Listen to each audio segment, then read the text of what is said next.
আচ্ছা, একটা বিষয় কি খেয়াল করেছেন, আমাদের দেশে যখনই কোনো যৌক্তিক দাবি নিয়ে সাধারণ মানুষ বা শিক্ষার্থীরা রাস্তায় নামে, সেটা যে কোনো সরকারের আমলেই হোক, তখন সিস্টেম বা রাষ্ট্রের মুখোমুখি হওয়ার আগে আমাদের কার সামনে দাঁড়াতে হয়? সরাসরি কোনো পুলিশ বা প্রশাসনের কর্মকর্তা এসে কিন্তু শুরুতেই কোনো জবাব দেয় না। তার আগে লাঠিসোঁটা, হেলমেট আর দেশীয় অস্ত্র নিয়ে আমাদের সামনে এসে দাঁড়ায় আমাদের মধ্যে দেখতে কিছু তরুণ, যারা কোনো না কোনো ছাত্র সংগঠনের কর্মী। সেটা অতীতে ছাত্র লীগ হতে পারে, বর্তমান ছাত্র দল হতে পারে, কিংবা ছাত্র শিবির। কিন্তু আমার মূল প্রশ্নটা অন্য জায়গায়। তারাও আম পাবলিক, আমরাও আম পাবলিক। তারাও এই রাষ্ট্রের সিটিজেন, আমরাও এই রাষ্ট্রের সিটিজেন। আমাদের ট্যাক্সের টাকায় দেশ চলে। পলিসি মেকাররা ভুল করলে প্রশ্ন করার অধিকার এই রাষ্ট্রের সংবিধান আমাদের দিয়েছে। তাহলে রাষ্ট্র বা কর্তৃপক্ষ সরাসরি জবাব না দিয়ে এই তরুণদের কেন আমাদের পিছনে লেলিয়ে দেয়? আর এই তরুণরাই বা কেন নিজের ক্লাস পড়ালেখা বাদ দিয়ে সরকারের ডাল হয়ে দাঁড়ায়? রাজনীতির ভাষায় এই পুরো খেলাটাকে আসলে কি বলে, চলুন আজকে একটু গভীরে গিয়ে বোঝার চেষ্টা করি। এই যে ক্ষমতার হয়ে সাধারণ মানুষের কণ্ঠ রোধ করার জন্য একটা ফক্সি ফোর্স বা ভায়া মাধ্যম ব্যবহার করা, একে রাষ্ট্রবিজ্ঞানের ভাষায় বলা হয় ম্যানুফ্যাকচার্ড হেজমনি বা জোরপূর্বক সম্মতি উৎপাদন। ইতালীয় দার্শনিক অ্যান্টোনিও গ্রামসি একটা কথা বলেছিলেন, রাষ্ট্র কেবল পুলিশ বা মিলিটারি দিয়ে শাসন করে না, সে তার ক্ষমতা টিকিয়ে রাখতে সমাজে কিছু পলিটিক্যাল সোসাইটি বা মধ্যস্থতাকারী তৈরি করে। এই ছাত্র সংগঠনগুলো হচ্ছে সেই ফক্সি ওয়েপেন বা সারোগেট ফোর্স। সহজ ভাষায়, যখন কোনো সিস্টেম বা সরকার সরাসরি জনরোষের মুখোমুখি হতে ভয় পায়, তখন তারা এই ক্যাডারভিত্তিক ছাত্র রাজনীতিকে কোর্সিভ অপারেটরস বা দমন পীড়নের হাতিয়ার হিসেবে ব্যবহার করে। এটা একটা ঢাল। সুবিধাটা কি জানেন? যদি পুলিশ সরাসরি আন্দোলনকারীদের উপর গুলি চালায়, তবে আন্তর্জাতিক অঙ্গনে বা মানবাধিকারের আদালতে রাষ্ট্রকে জবাবদিহি করতে হয়। কিন্তু যদি নিজেদের মধ্যে ছাত্র সংঘর্ষ বলে চালিয়ে দেওয়া যায়, তবে রাষ্ট্র হাত দিয়ে বলতে পারে ওরা তো নিজেদের মধ্যে মারামারি করেছে, এখানে আমাদের কোনো হাতে নেই। কি চমৎকার একটা পলিটিক্যাল স্কেপ রোড, তাই না?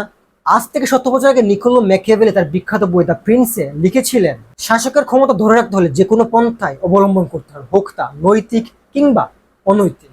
আমাদের দেশের মূলধারার দলগুলো ম্যাকিয়াভেলির এই থিওরি অক্ষরে অক্ষরে পালন করে। তারা জানে একটা বিশাল তরুণ সমাজকে যদি আদর্শ নামে অন্ধ করে ফেলা যায়, তবে তাদের দিয়ে যে কোনো অন্যায় কাজ করানো সম্ভব।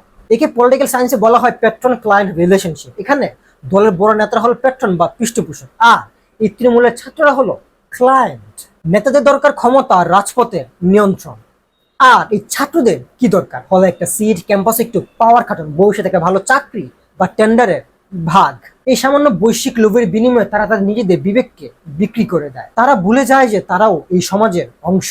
যে সিস্টেমকে তারা ডিফেন্ড করছে, সেই সিস্টেমের নোংরা বেড়ে যায়, তাদের নিজেদের পরিবারও কিন্তু প্রতিদিন পিষ্ট হচ্ছে। এবার আসি নৈতিকতার জায়গায়। এটা আমাদের সামাজিক কাঠামোর কত বড় অবক্ষয় ভাবা যায়। ফরাসি দার্শনিক ভোল্তের বলেছিলেন, আমি তোমাদের সাথে দ্বিমত পোষণ করতে পারি, কিন্তু তোমাদের কথা বলার অধিকার রক্ষার জন্য আমি আমার জীবনও দিতে রাজি আছি। আর আমাদের দেশে ছাত্র রাজনীতির কালচার হলো, তুমি যদি আমার দলের লাইনের বাইরে গিয়ে প্রশ্ন করো, তবে তোমার হাড় গোড় আমি একদম ভেঙে ফাটিয়ে দেব। যে ছাত্রের দায়িত্ব ছিল অন্যায়, দুর্নীতি, বৈষম্যের বিরুদ্ধে স্পিক আউট করা, তারা যখন কোনো একটা নির্দিষ্ট দলের অন্ধ গোলাম ছিল, সাধারণ মানুষের টুটি চেপে ধরছে, তখন বুঝতে হবে সমাজ ভিতর থেকে কতটা পচে গেছে। একে সমাজ বিজ্ঞানের ভাষায় বলে এনমি বা সামাজিক আদর্শহীনতা।